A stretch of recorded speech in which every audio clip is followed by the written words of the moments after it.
Of course, you had something happen to you in the army, apart from shooting people. You met Spike Milligan, though, didn't you? I did. Oh, that was...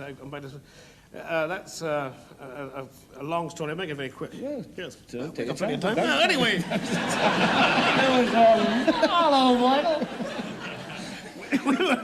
we were positioned in North Africa, up on a plateau near the Shawash Valley. I've got a memory for names, you know. I don't know what it was, but it was called the Shawash Valley.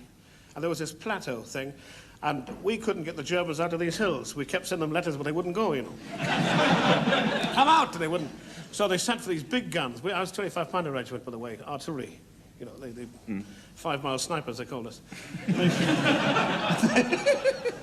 That's the lead retreats, you know.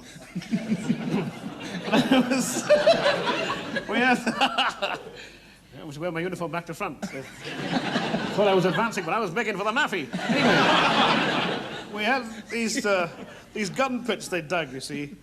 Our gun pits weren't big enough for this big 7.2 gun howitzer they sent up from Algiers to get the Germans out, you know, make a big visiting card. So they came in at what they call a night occupation, and they went in the gun pit we dug for them, and they went in on the top of this plateau. And I was in a command post at the bottom of a 150-foot cliff here. So anyway, they fired this first round with this big gun at night, and the sergeant said, "Fire!" Pulled the lanyard, and when he turned on, the gun had gone. This huge gun had jumped out of the gun pit, and it came clattering over where we were and missed us by a few yards, you know, this little truck. And I thought, they're throwing guns at us. So nobody knew what had happened, you see. So the next thing we knew, the back of the truck parted, the canopy, and a face came through. "Anybody seen a gun?" And it was Milligan, because he was on the crew of the gun, and he says he's still paying for it. He's paying for it. Was this the start of the Goons, then, Harry? Well, I met him later in Italy, where we were on a thing called Settled Pool of Artists, yes, outside Naples, and I met him there, and we had this marvelous reunion. You know, there's this terrible sense of humor that nobody else really understood. Yeah. And we did a show called Over the Page.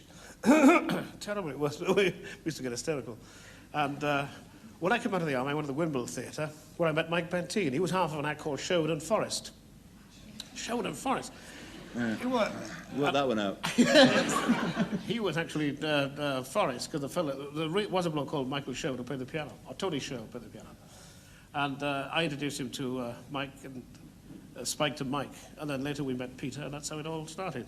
That's how it all began, Paul. You were saying that not many people understood his kind of humour, that kind of zany humour. In fact, I remember when the Goons started that people were reading all kinds of intellectual things into your humour, weren't they? Oh, yes, Shades of Kafka. Ionesco. Yes, Kafka, Dylan Thomas. Dylan Thomas, yeah. Yeah. But what was it to you, though, at that time? I mean, you know, what did you think you were creating? Well, we were, first of all, against most of the established kind of humour that was existing at the time, you know, the hat turn up in the front, and the I say, if anything happened to me, or the routine of gags thing. And probably because we couldn't tell jokes very well. I could never remember the endings. So I did a shaving routine, the way different people shave, but that was my act. This is when you were on the halls? Yes, round the halls. Yeah.